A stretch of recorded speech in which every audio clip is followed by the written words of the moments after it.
All right, step number 4. This one will be pretty quick, okay? We spent a lot of time on that last one. Steps 1, 2, and 3. Those, in my opinion, are the most important things that, those, if you only had 3 things to do the first 3. The second 2, they're still critical. Definitely.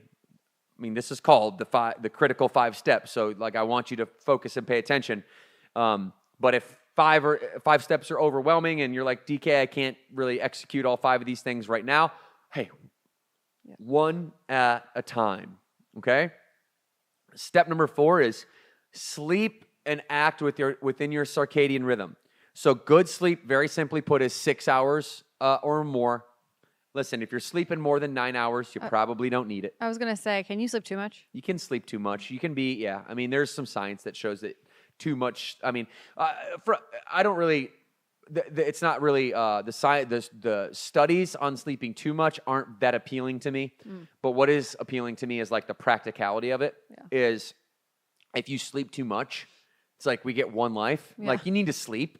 But if you sleep too much, sleep a little bit faster, because now you're talking about less memories, less productivity, less human stuff you get to do. So if you're sleeping 10 hours because you need your sleep, maybe every now and then you need to do like a re-sleeping cycle, and you take a Sunday to sleep until 9 or 10. If you don't have kids. Yeah, if you don't have kids. But like, let's be honest, most of our listeners, which by the way, we cracked 10,000. That's great. Yeah, let's go. Thanks, guys.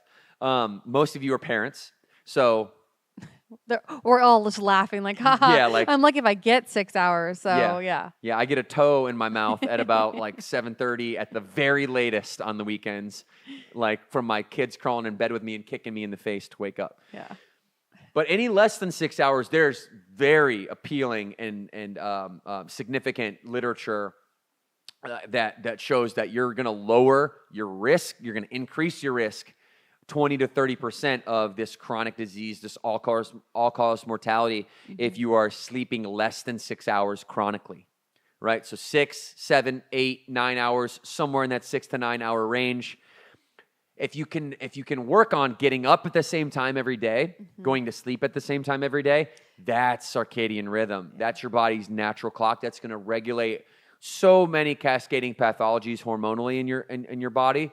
That's the main topic here. Yeah, I'm like shaking my head fiercely, because when I can get in that rhythm and my week is like that, I have never felt better. If my food's on point, like it's consistent, it's boring as I'll get out, but like I feel great. So yeah. Classic circadian rhythm is like going to sleep when the sun goes down, but then waking when the sun comes up. Yeah. But we live in a modern world where there's time zone adjustments all the time. And if you're in the state of Michigan, for example, like during the summer, you go to sleep when the sun's out. It doesn't go down till 11 o'clock at night. Yeah. So like I'm gone. I'm out before 11. So whatever time you go to bed, whatever time you get up, try to regulate that. Yeah. Regulate when you eat.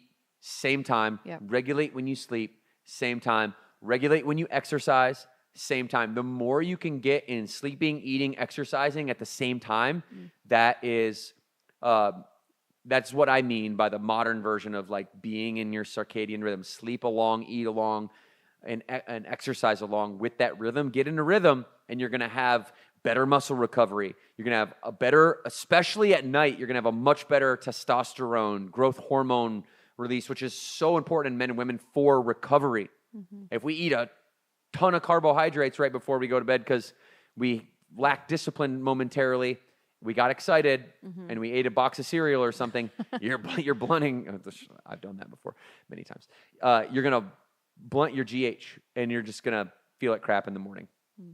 You're going to reduce those anabolic hormones. So you're going to decrease insulin resistance, like we mentioned. The glycemic variability will get right. The glucose control conversation, and then you're going to decelerate the aging of your brain. It sounds like very simple steps to not only feel and live your best days, but also like your best life, which is what this is all about. Is not just trying to hurry up the days. You want to make the days intentional, so you can live a long, healthy life. I think that's good enough for step 4, right? I think that's great. Yeah.